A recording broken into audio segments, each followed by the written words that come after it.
Hello there, and welcome back to Navigating Patterns. What I'd like to go over today is the difference between complicated and complex. Now, I've been teasing about this video for a while. I've also tried to make it once and failed because sometimes I fail, but I do so spectacularly.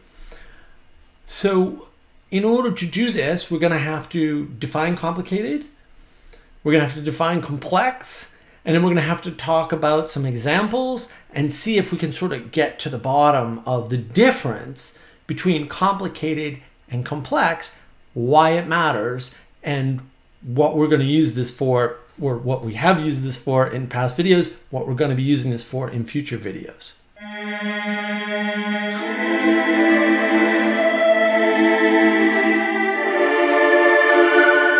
So, complicated things have lots of parts, lots of connections, and probably sequence or maybe procedures that you can apply. They're usually linear order in time, right? And a lot of times in complicated systems, it actually matters. So if you have something complicated that you've built, like a tree fort, it matters not only what order you build it in, right, but also what order you take it apart in. Take the floor off first, it's not going to dismantle correctly, right? And so that's a complicated thing. Now, why? Because when you build something complicated, and you're taking a bunch of parts and putting them together in a specific order, usually to a plan, but sometimes not quite. And what that's creating is something that you expect.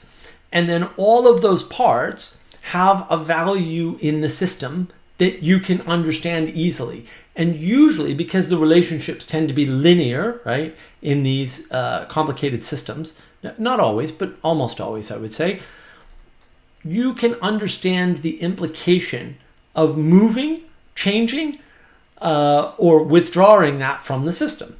So if you're building like a tree fort or something and you're using nails, you can probably get away with a certain number of nails, and you can remove some and still be okay. For how long? I mean, you can get into all kinds of calculations. It might be up in the air. So in complicated systems, again, there's parts, there's connections. They can be taken apart very easily. The relationships between the parts in a complicated system are understandable because they're more or less linear, right? One part connects to n other parts. It could be one other part, could be 10 other parts, but it's only those 10. And so when that one part is understood or removed or put in place, you know what the effect is, roughly speaking. And that effect is usually immediate, right? These complex systems, on the other hand, that's different because there's usually not a direct relationship between the parts. They're intertwined somehow. There may be hidden reactions and actions going on. The systems may be interacting in a way that isn't viewable by you or understandable by you. So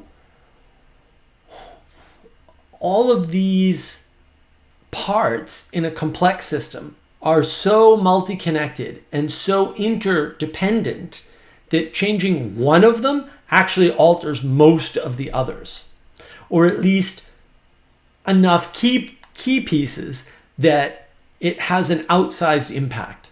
So, for example, in a complicated system, you can take one board out of a treehouse and, you're probably okay. Maybe the railing will fall down if you lean on it. In a complex system, if you were to take one piece out, the whole thing might come crashing down, or 80% of it might stop working the way it's supposed to. Because very small inputs can have very large changes in output in a complex system. And what that means is that it's overconnected, we'll say. It's not direct one-to-one linear relationships. Actually, the relationships are much more, we'll say, much more important, right? the overconnection means that the connections aren't merely complicated, because a complicated system, you can slice it and dice it and understand it, but they're so intertwined. There's so much going on, and maybe, again, things you can't measure go on in complex systems, or can't measure, maybe can't measure easily, but maybe can't measure at all, ever. That there's no way to tell, what's going on, right? That it's so intertwined that one small change has an outsized effect. Again, changing one thing in the system could affect 80% of it in a complex system, whereas in a complicated system, that's generally not true. It can be true, but generally complicated systems, that's not true. There's always, one part that can throw out the works. But most of the parts aren't like that. In a complex system, most of the parts have that quality. And so the relationships in complex systems can also change and switch while they're in motion or while they're interacting. Complex systems can, 1 minute, this thing can be doing one thing, and then the same part can be doing something else as a result of, who knows. And in a complicated system, you generally have first order effects, and all the parts have first order effects to one another. Again, they're linear. In a complex system, its second order effects are important. So you may say, well, what are second order effects? Second order effects are sort of the things that you can create with like a Rube Goldberg machine, where you set a ball in motion and then that does a bunch of things, right? And then so the outsized effects on the back end tend to be, those are second order, right? They're not a direct result of moving the ball. A bunch of other things happened in between. Now, and you can rightly argue, well, Mark, that's actually just a complicated system. Yeah, generally speaking. But with a complex system, it's almost all second order effects. So you don't know from impact to impact within the system, even if it's measurable, where that's going to show up, what that's going to do. And I'm not saying you can't make direct correlations in complex systems. You can, but you generally can't trace and figure out why that action had that effect, because it's too far removed. There's other things going on. Usually complex systems are very well intertwined with things. So one example of, say, a complicated structure would be a building. A building's a pretty complicated structure, but we know how to build buildings. We can use blueprints, we can build buildings, we can get parts lists for them, right? You know what you can't do that with? A tree, right? I'm not saying you can't grow a tree, you can, but how does that work? I put a seed in the ground and bang, sure, kind of. But that's not the same as a building. And then how is this little tiny seed having this emergence of this thing with roots, a trunk, branches, probably leaves? Not all trees have leaves, but most of them do. And doing photosynthesis, drawing water into itself, finding water in the... How does that happen? This is a very complex thing, because you're taking this little tiny seed and then up springs this tree. It's a very complex thing. And you can't simulate a tree by cutting it up and then rearranging the parts. In fact, we can't simulate trees by cutting them up and building analogs to the parts and then making an artificial tree. Like, there are aspects of trees that we can make artificial. You can make an artificial tree that looks like a tree, but it doesn't do any of the complex things that trees do. It only has an exterior that looks like a tree. It doesn't find water with its roots automatically somehow. It doesn't interact with the fungal system. It doesn't talk to other trees. It doesn't grow a trunk. It doesn't grow branches in just the right way to get just the right amount of sun to keep it growing and maybe to shade other trees around it, because trees actually do that too, which is very mysterious. That's a complex system. It's coming out of this little thing. Like, what's that all about? So those are sort of some minor examples. And there is some way that complicated systems can be predicted. Their inputs can be known, their outputs can be charted, the changes are relative to known relationships. And again, none of this is true for a complex system. Small inputs have large output changes, and those connections are not really clear. Another example is it's a standard computing. If you're going to just do programming, standard programming is pretty, it can be complicated, but it's not overly difficult. For some of us, other people really struggle. But when you get into the realm of AI, for example, and this is the big deal, right? It's a big deal. Oh, AI. Why AI? Because AI is complex. But most AI is also a black box. It's like, whoa, what do you mean black box? They don't know how it works. in an AI, you may be able to train it, but you can't describe how it works. You can't describe how it's doing what it's doing. We just don't know in most cases. And you could make arguments about that, and I'd be happy to show you the error of your ways. And there are papers about this, and yeah, some of the papers will claim that they know how some of these work, but actually there's a big push in computing to make AI less black box so that people know what's going on in it. And how successful that will be, I don't know, because there's probably a trade-off when you make AI complicated instead of complex for how much it can do. That's my guess, just throwing that out there. But that's what makes AI interesting, is that they kind of train it and they guess a lot, and then when they get the guesses right, they go, yay, it's really successful, right? But they don't know how it works, and so they can't tweak it. They're very specialized. I know they're talking about artificial general intelligence. That's not happening anytime soon. So because it's a complex thing, and we just don't know how to understand the complexity well enough to manipulate it. And we may never. Like, complex systems may be beyond our collective intelligence as a species. I don't know. Maybe not. Maybe. So some of the qualities rather that complicated things have is, they tend to be fragile. They're not very resilient. Whereas complex things then tend to have a lot of bend, and like trees bend in the wind, and they can adjust to sunlight, they can adjust to the water amounts underneath the ground, they can adjust their height, right? They can do all that, and so they tend to be anti-fragile.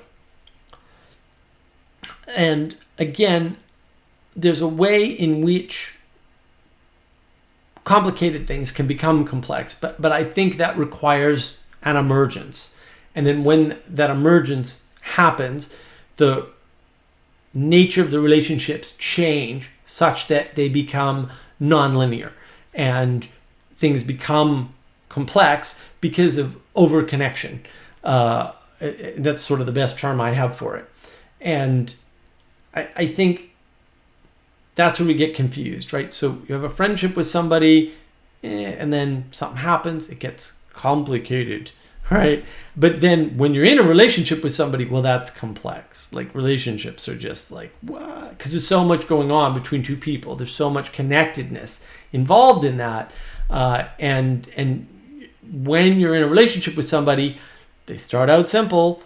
They start out, sort of complicated, right? With lots of moving parts. But then once whatever line is passed, and I don't know what that line is, they become complex.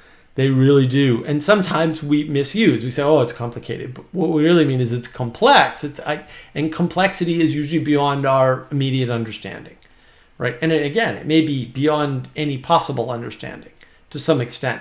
And I know people don't like to hear that because they like certainty in their worlds. But look, when somebody explains to me how a tree does what it does, until then, no, I'm not buying it. Complex things seem to be so complex that complexity itself seems to be the problem. We just don't have enough understanding of how these things interact, right? Everybody thought the Human Genome Project, well, that was it. We were going to have one number. We'd know everything we need to know about you because that number was your genetic code, right? And then we discovered, actually halfway through that project, because I knew somebody in that project who told me this, oh yeah, mathematically speaking, that can't be true. We already know this. There aren't enough mathematical combinations in your DNA to explain all the things that are in a human. And I was like, oh, okay. And we spent how much money on this project?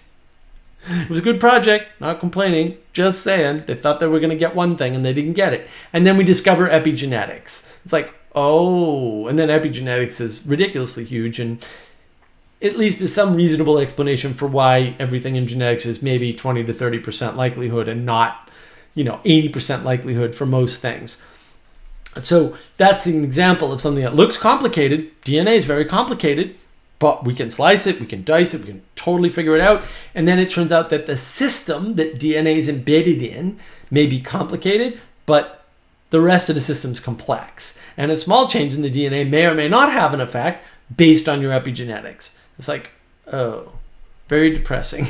Thought we were, on the verge of something. It's not there. And so you can see how something starts out complicated, because DNA and RNA are very complicated, and then bang, complexity. Where does it come from? I don't know. All right, but there's a difference there, and it's a big difference. It's a whopping difference. And I think that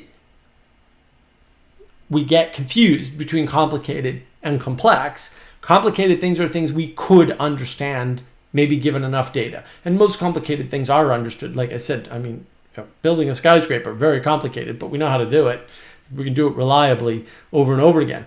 Complex systems, and there's complexity theory, there's all sorts of complexity collapse, there's all sorts of things around that.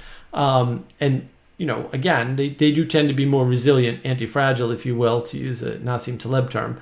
But the changes, small changes can have very large effects. Sometimes small changes have no effect in complex systems. It all sort of depends, but we don't understand them, and maybe we can't.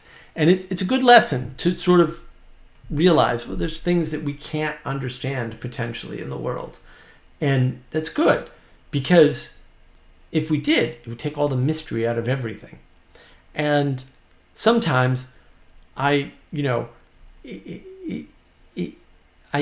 understand, for example, why people pay attention to the things they pay attention to, because some of them are clearly, not helpful. But I can't know somebody else's mind because it's too complex. But what I do know, and what I can count on, although it is complex, is that I'm very grateful for your time and attention.